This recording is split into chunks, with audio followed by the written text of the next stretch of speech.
Buongiorno a tutti, che Dio benedica tutti i presenti e i non presenti, quelli che ci seguono a distanza, che vogliamo sempre salutare. Chiesa Cristiana Berea Italia ti manda un caloroso abbraccio. Oggi iniziamo una serie di 3 sermoni, di 3 prediche su un libro sacro straordinario che noi troviamo nella Bibbia, e questo è il libro di Ester. È un libro dove abbiamo 3 protagonisti principali che sono il re Assuero, Ester e Mardocheo.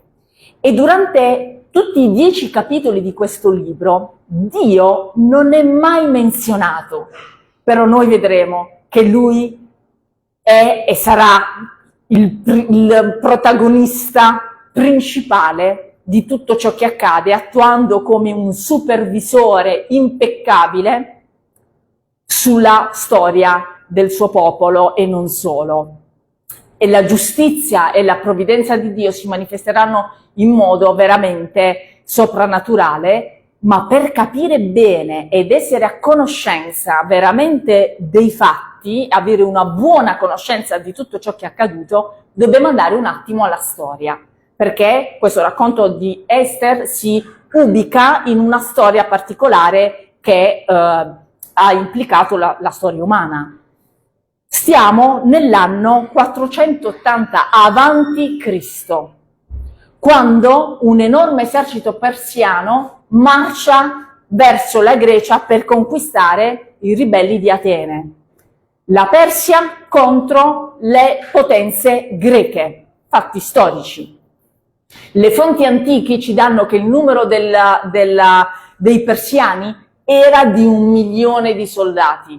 Altre fonti, le nostre fonti diciamo moderne, sono un po' incerte e parlano di centinaia di migliaia, ma insomma sappiamo che l'esercito persiano era numerosissimo, era ben concentrato per conquistare la Grecia, e mette su un grandissimo dispiegamento militare per attaccare e conquistare la Grecia. Questo ci servirà, quindi attenzione. Quindi l'impero persiano era in quel momento il più grande impero che esisteva nel mondo conosciuto e dominava in tutto il Medio Oriente, in quello che oggi è la Libia, quindi il Nord Africa, e si estendeva fino in Asia, fino al Pakistan in Asia. Quindi i persiani erano i dominatori del mondo, del Medio Oriente, in quel momento storico, e si vogliono ampliare, quindi vogliono conquistare la Grecia. In quel momento i persiani sono sotto il re Dario, e questo avviene dal 550 avanti Cristo in poi. Ma l'esercito di Dario viene sconfitto dai greci. I greci sono fortissimi e vengono sconfitti nella famosa battaglia di Maratona del 490 avanti Cristo, dal quale poi prende nome sia i giochi olimpici di Maratona, perché si ricorda che in quella battaglia un greco corse per 30 chilometri, vincendo questa famosa battaglia di Maratona, e i persiani vengono sconfitti. Il re Dario, infuriato, vuole vendicarsi di questo, però muore prima di potersi vendicare. Muore, gli succede il figlio, che è un uomo di nome Serse. Serse, quando sale al trono, prima si occupa un attimo dell'Egitto in Babilonia, che gli stava dando molto fastidio e molti problemi, e dopo si concentra nel vendicare il padre e conquistare e riattaccare la Grecia che aveva vinto. Serse lotta, mette su un esercito di 250.000 uomini, marcia contro la Grecia, preparano i piani, vanno contro la Grecia, ma alla fine i persiani vengono nuovamente sconfitti, cioè vincono qualche battaglia ma sono più le disfatte e perdono la guerra. Quindi vengono combattute le famose battaglie, quella delle Termofili, dei 300 Spartani, quella di Salamina, forse qualcuno la conosci, li hai sentito parlare. E tutto questo solo per dire che c'è una storia importante tra l'impero persiano, che ha dominato durante 200 anni sulla maggior parte del mondo conosciuto, e la Grecia. Ora, Serse combatté ripetutamente contro i greci, ma mai riuscì a sconfiggere i greci come suo padre Dario, no? Non ce la fecero. Infatti poi arrivò definitivamente Alessandro Magno, che era un greco, e sconfigge definitivamente i persiani. Quindi l'impero grande poi diventa il grande impero greco, che poi verrà sostituito dal grande impero romano. Questa è storia. Persia, Grecia, Roma, questa è storia. Ora, cosa ha a che fare tutto questo con il libro di Ester? Certo che ha molto a che fare, perché l'imperatore che i greci chiamavano Serse, che è diverso il suo nome, diciamo, in persiano, il suo nome è Shashar Sahab, in ebraico Ahasuerus, quello che nella Bibbia viene tradotto con Assuero. Lui è il re Assuero del libro di Ester. Serse, colui che successe a Dario, quindi era il re persiano che successe a Dario e che fa guerra contro i greci, è proprio il re Assuero del libro di Ester.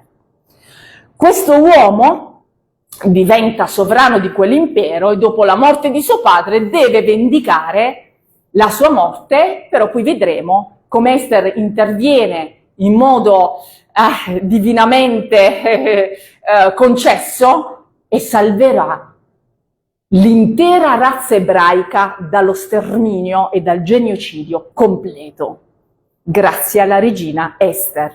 Ma in realtà inizialmente non è una regina, è un'orfana ebrea che si trova lì deportata con suo cugino Mardocheo. Dopo diventa regina e vedremo come lo diventa e poi vedremo perché.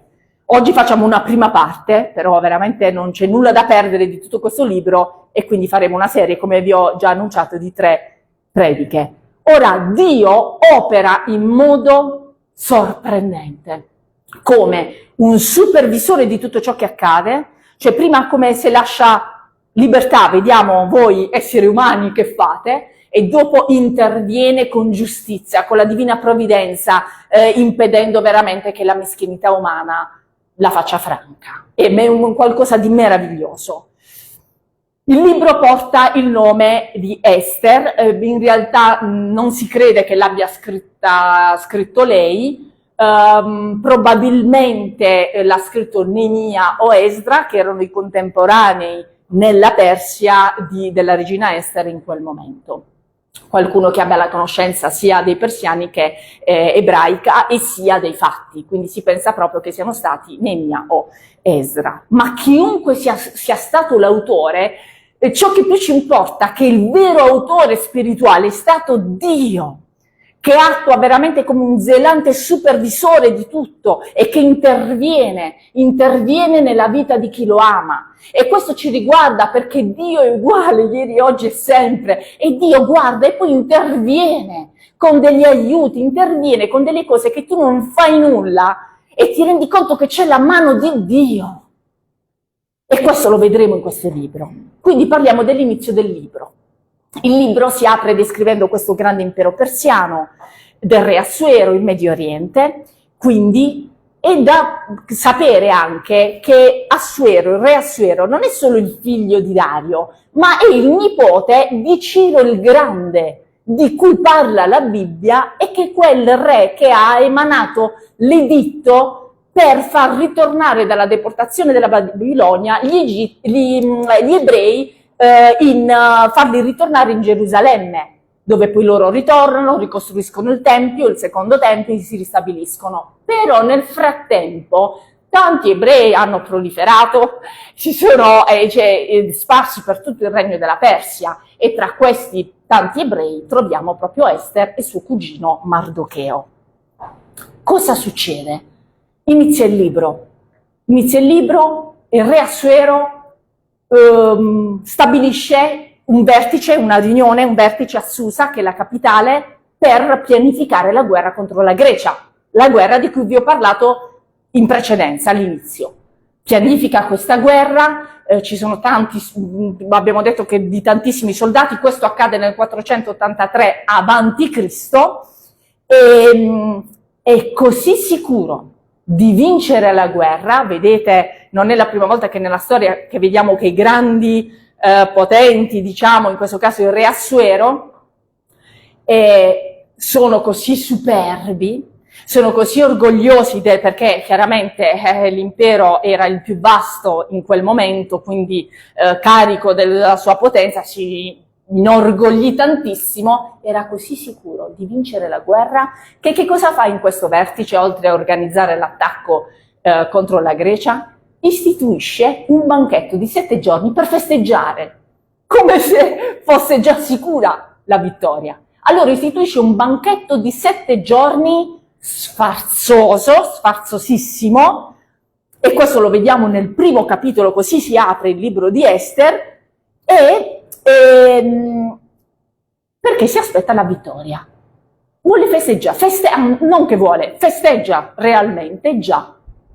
Questo mi fa pensare a quel versetto che dice l'umiltà precede la gloria, perché se è vero ed è vero che l'umiltà precede la gloria, la superbia precede la sconfitta, che è quello che accadrà. E non è la prima volta nella storia, vi ricordate Mussolini? Vinceremo! Sconfitti. Ma lasciamo stare, andiamo avanti, concentriamoci su Ester. Vogliamo leggere il capitolo 1, 6, 7, per vedere questi 7 giorni di ebbrezza completa, cioè lo sfarzo del banchetto del re. Vediamo. C'erano tende bianche e violacee, sospese con cordoni di bisso e di scarlatto ad anelli d'argento e a colonne di marmo. C'erano divani d'oro e d'argento su un pavimento di marmo rosso e bianco, di madreperla e di alabastro. Si porgeva da bere in vasi d'oro, uno diverso dall'altro, e c'era vino reale in abbondanza, grazie alla liberalità del re. Va bene, capiamo la liberalità del re, vino in abbondanza, 7 giorni di ebbrezza e probabilmente di ubriachezza. Ora, la cosa interessante che inizia a sviluppare proprio la storia è che alla fine del banchetto il re Assuero chiama sua moglie, perché lui aveva una moglie, la regina Vasti, chiama sua moglie perché la vuole far sfilare davanti a tutti. La regina Vasti dice: non vengo alla tua festa. Questo è un affronto al re incredibile, che non viene accettato assolutamente dal re Assuero, così orgoglioso, così superbo. Non accetta che la regina gli dica di no, in più davanti a tutti gli ospiti. Noi sappiamo, grazie al versetto 9, che la regina Vasti non era in quel banchetto di 7 giorni, perché stava facendo un suo banchetto con le donne nella corte sempre del re. Quindi erano separati le donne. Quindi la regina Vasti, a mio avviso, aveva una sua dignità. Dice: loro si sono ubriacati per 7 giorni, sono tutti uomini, io non voglio andare a sfilare lì, avrà pensato. Non c'era nulla di granché di male moralmente della regina Vasti, ma il re Assuero non transige, si infuria, è furioso e dice: se io permetto alla regina di fare così, anche tutte le donne andranno verso la liberalità delle donne, questo non può essere concesso, una donna non può, nemmeno la regina, dire di no al re, e ordina che sia, che deponga la corona di regina. Vogliamo leggere nel capitolo 1 il versetto 17 e 18 per capire la mentalità. Il comportamento della regina verrà risaputo da tutte le donne, che saranno indotte a disprezzare i loro mariti e a dire: il re Assuero aveva ordinato che non si conducesse che si conducesse alla sua presenza la regina Vasti, ma ella non vi è andata. Quest'oggi stesso le principesse di Persia e di Media, che hanno saputo del comportamento della regina, ne parleranno a tutti i principi del re, e ne nascerà un gran disprezzo e sdegno. Senza minimamente soffermarsi a pensare che magari aveva una morale la regina Vasti, non era una disobbedienza tanto per disobbedire. è che lì c'era lo sfarzo e vino in abbondanza, liberalità, e lei non voleva presentarsi davanti a tutti quegli uomini così, ma come spesso accade non si è comprensivi nell'amore, e quindi la superbia ha accecato la mente del re Assuero, che decide di congedarla. Vasti non sarà più la regina, diffonde la notizia che lei ha finito, basta, annuncia l'intenzione di avere una nuova regina. Ora, questo succederà poi dopo 4 anni. Perché 4 anni? Perché, come abbiamo detto, lui deve andare in guerra. Aveva organizzato tutto questo perché sta attaccando la Grecia. Quindi c'è un annetto di preparazione della guerra, e la guerra che dura 2 anni contro la Grecia, e sono già 3 anni, e poi vedremo il perché passa un altro anno. Quindi lui organizza, succede questo, si concentra poi sulla guerra, deve attaccare la Grecia, abbiamo detto, e quindi si sta preparando. Non è facile perché deve organizzare dei ponti per arrivare in Grecia, cosa che fa costruire per arrivare, perché devono attraversare una parte del Mar Nero e il Mediterraneo per arrivare in Grecia. Costruiscono dei ponti per volerci arrivare, ma una grande tempesta distrugge quei ponti. Assuero, furioso nuovamente, nella sua superbia pensa che la colpa è di chi ha costruito i ponti e li fa decapitare tutti. Questo ci parla del carattere orgoglioso e superbo di questo re, che l'ha portato anche a non comprendere la sua regina di quel gesto.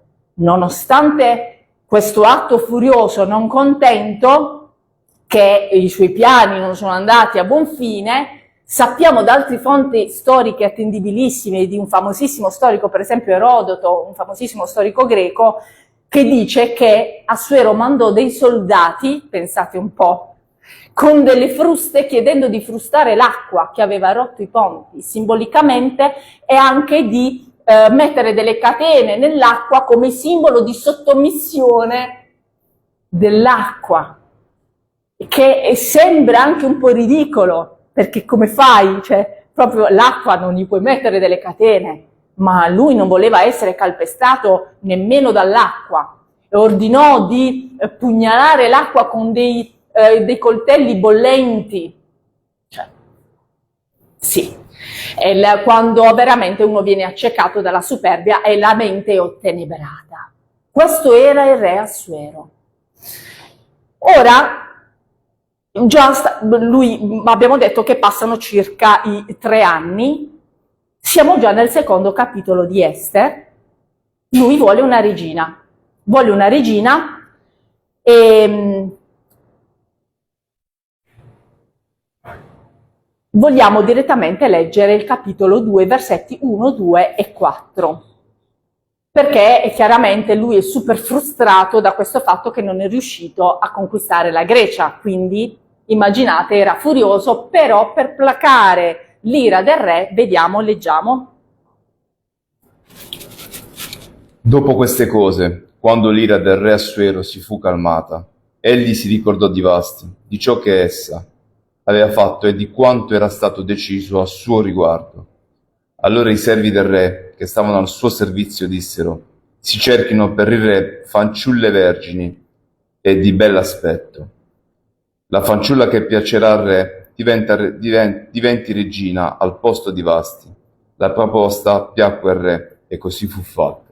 Quindi evidentemente i suoi servitori lo conoscevano, dice ora per placare l'ira del re gli ricordiamo che quello che è stato scelto a proposito di Vasti, e che quindi possiamo scegliere una nuova regina.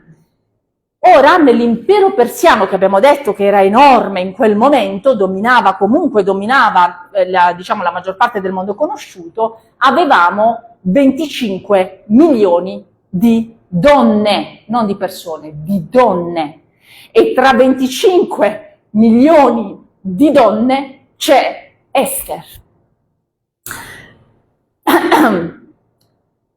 Come ho anticipato prima, Ester stava lì con suo cugino Mardocheo, che avevano 15 anni di differenza. Mardocheo gli era stato come un padre, perché lei era rimasta orfana da piccola e l'aveva cresciuta, quindi hanno un bellissimo rapporto loro. E Mardocheo diventa un protagonista importantissimo anche della storia, ma in questo momento vediamo che devono scegliere una regina, che è Ester, e in queste 25.000 donne. Quindi Ester è il suo nome in persiano, perché si usava cambiare il nome, lì significa stella, ma non era il suo vero nome. Questo veniva sempre fatto, no? Andavi in un'altra nazione e ti mettevano il nome corrispondente di quella nazione. Lo vediamo anche con Daniele e i suoi 3 amici, i cui nomi erano Azaria, Misael e Anania nell'originale, quelli della fornace ardente, e che divennero Mesac, Shradak e Abednego, che sono quelli che noi ritroviamo nella Bibbia. Era una consuetudine. Comunque, ora il testo biblico, al capitolo 2, al versetto 7, dice che questa giovane ebrea era di bell'aspetto, Ester era bella, e richiamò l'attenzione dei funzionari del re, che la prendono per far parte di quelle 400 donne che alla fine si dovevano presentare al re per essere scelta poi come regina. Quindi ora voglio sottolineare una cosa, perché qui è importante: ce n'erano altre di donne belle. Tra 25.000 hanno scelto poi 400, ma erano tutte belle. E questo è importante ai fini della storia che adesso vediamo. Vi ho detto prima che passano 4 anni dalla deposizione di Vasti all'incoronazione di Ester, perché 3, abbiamo detto, preparazione della guerra, 2 anni di guerra, e l'altro anno perché? Perché queste 400 donne belle che hanno scelto dovevano attraversare un anno di preparazione per presentarsi al re. Durante questo anno gli venivano attribuite delle ancelle che le profumavano, le ammorbidivano la pelle, gli profumavano i capelli, gli facevano un sacco di trattamenti affinché quando si dovevano presentare davanti al re erano al massimo del loro splendore. Questo durava un anno, la preparazione di 12 mesi, ecco perché passano 4 anni da Vasti a Ester. Quindi anche Ester ha questa preparazione di 12 mesi.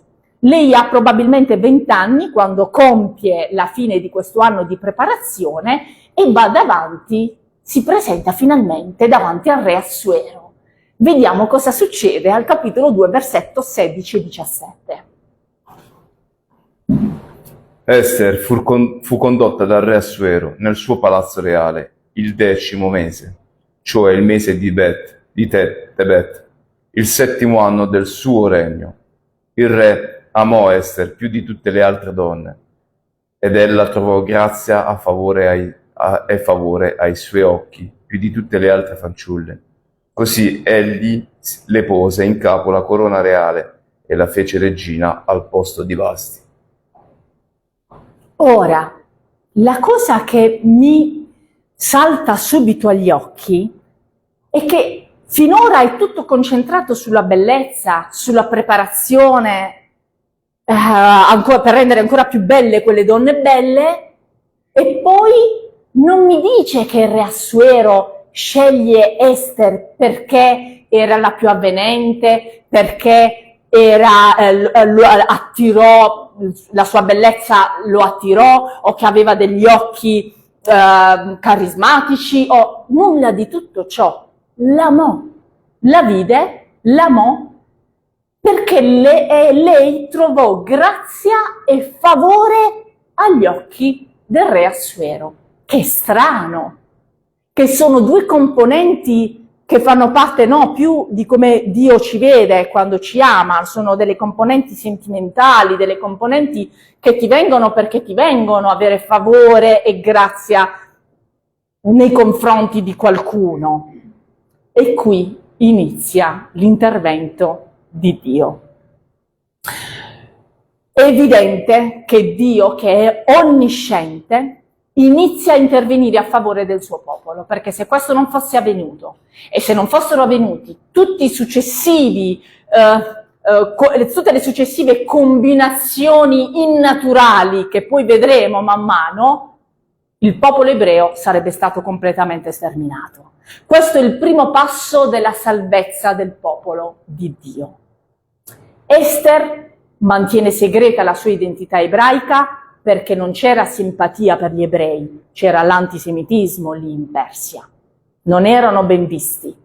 Quindi lei, sotto consiglio di Mardocheo, suo cugino, che gli dice non svelare la tua identità, perché magari potrebbe cambiare idea, e Reassuero, lei lo ascolta, non dice, non lo dirà fino a un momento opportuno, che servirà per salvare il suo popolo. Quindi Ester passa da essere la bambina orfana, deportata, eccetera, ad avere la carica maggiore dell'impero persiano, essere regina. Perché? Perché succede qualcosa di miracoloso, perché riceve la grazia e il favore del re. Non si sa come, non c'è scritto che era la più bella, era bella ma non per quello fu scelta. Fantastico, c'era e c'è uno scopo divino dietro tutto questo. Poco dopo l'incoronazione di Ester, è qui che la storia si fa più affascinante ancora, suo cugino Mardocheo è all'ingresso del palazzo, è preoccupato per lei. L'ha cresciuta, sono stati insieme, hanno vissuto la deportazione, l'ha cresciuta, è preoccupato per lei, sta vicino al palazzo reale per cercare di origliare, di sentire che cosa succede, come la trattano, cosa succede. E mentre si stava vicino al palazzo, sente qualcosa di allarmante. Ma questo lo vediamo la prossima domenica. Vedremo come si evolve la storia di Ester. Già fin qui il libro di Ester ci aiuta a capire come Dio sia sempre presente, che il carattere di Dio veramente così nobile e alto, cioè quando sembra che non ci sia, perché vi ho detto non è mai nominato, nel sacro libro di Ester Dio non è mai nominato, ma lui domina la storia dall'inizio alla fine. Questo avviene anche con noi nella vita e ci riguarda veramente, perché quando tu pensi che Dio non ti sta guardando, che non sta intervenendo, poi ti accorgi che lui sì, sta lì come un supervisore e fa cadere delle cose al di fuori della tua volontà e al di fuori della tua portata, perché se anche magari tu avessi voluto non avresti potuto fare delle combinazioni e delle cose innaturali che solo Dio può fare, e interviene con la giustizia e con la provvidenza al momento giusto e fa da supervisore. È incredibile, Dio agisce in favore di chi lo ama. Come ha agito in favore del suo popolo, lui continua ad agire in favore di chi lo ama. Anche se devi attraversare dei momenti dove sembra che lui non stia facendo nulla. Ma lui è lì come un supervisore, come la prima parte della storia, che lui è lì come un supervisore e dopo mette le pedine dove, come vuole lui. Abbiamo visto che fa scaturire nel cuore del re Assuero, che abbiamo visto che ha fatto decapitare i suoi servi perché una tempesta ha rotto i ponti che gli servivano per la guerra e anche le altre cose che storicamente ci sono state pervenute della sua superbia, eccetera. Proprio quell'uomo, così iracondo, così sempre furioso, come è scritto nella parola, alla fine, guarda, Ester è l'ama. L'ama e, cioè, come abbiamo letto, Ester gode del favore e della grazia del re. In base a cosa? Non viene scritto. Ci vengono descritti così nel dettaglio come era la festa sfarzosa, addirittura il colore del lino, le corde di che colore, di che materiale erano, ci viene descritto tutto nel dettaglio, e quell'evento così importante viene racchiuso nel fatto che il re Assuero, non so, niente, l'amò. Ester in quel momento ha goduto del favore e della grazia del re, Chi glieli ha messi dentro il cuore del re Assuero questi sentimenti nei confronti di Ester, visto che c'erano altre 399 donne belle e preparate durante un anno che sfilarono davanti al re Assuero, che si presentarono davanti a lui. È incredibile, non è una coincidenza. C'è un potere in questa storia superiore al re Assuero. Ci credi? Vedremo che è proprio così. Dio è un potere superiore anche nella tua vita nei confronti di non ci sono uguali nei confronti di Dio. Lui ha il potere nella vita di chi lo ama. Lui interviene a favore di chi lo ama. Dio opera in modo miracoloso. Lui è lo stesso ieri, oggi e sempre. È intervenuto in passato e interviene ancora oggi. Lui è il supervisore della tua vita. Non hai di che temere. Solo Lui, con timore e riverenza, con il giusto timore, con gioia e timore, perché Lui è Dio. Con quel timore che ti porta al rispetto di Lui, la voglia di essere zelante per Lui, di darti per Lui, di essere riconoscente per tutto quello che Lui fa. Lui è l'unico al quale noi dobbiamo dare il massimo posto di onorificenza nella nostra vita ed essere sicuri che Lui interviene a nostro favore.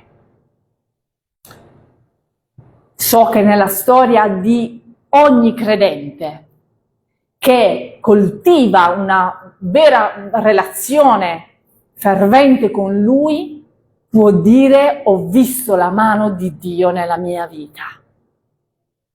Dio è intervenuto in quel modo quando meno me l'aspettavo, ci ha messo la sua firma, perché Lui si fa riconoscere che è Lui, quando fa un intervento veramente divino e miracoloso, che ci porta ancora di più ad arrenderci al suo amore e a godere del suo amore in questa vita e a potergli dedicare il meglio di noi.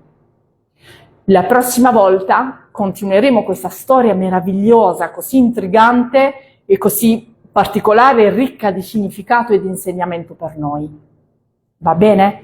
Nel frattempo voglio concludere con una preghiera di ammirazione, Padre.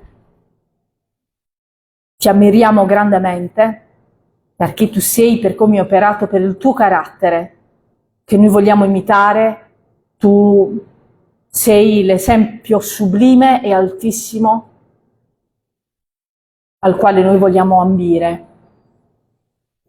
Grazie per tutti i tuoi interventi, Padre, per come hai operato in modo miracoloso anche nella fondazione di questa Chiesa, Padre. Tu sei il capo, prenditi tutto l'onore e la gloria. Ti supplico, sì, Padre, ti supplico ogni giorno ti invoco la tua manifestazione fuori e dentro di me e fuori e dentro chi ti ama, i presenti e i non presenti, Padre. Che possiamo crescere secondo la tua volontà. Collaboratori tuoi ci chiami. Quale onore, Padre. Collaboratori tuoi, quale onore, Padre. Quale onore, Padre. Con la consapevolezza che chi semina e chi innaffia non è nulla, ma sei tu che fai crescere. Con questa consapevolezza ti rendiamo già grazie per quello che fai, per quello che hai fatto e per quello che farai, perché tu sei un Dio vivo e noi possiamo proclamare che tu veramente sei il Dio risorto, il vincitore di ogni cosa, il vincitore anche sulla morte. Non c'è cosa impossibile per te, Padre, e di questa promessa noi possiamo essere ben felici, ben felici. Continua a benedire le nostre vite, guidaci nel tuo sentiero e rinnova dentro di noi un cuore puro e uno spirito ben saldo, Padre. Nel nome glorioso e onnipotente di Gesù Cristo il Signore. Amen. Amen.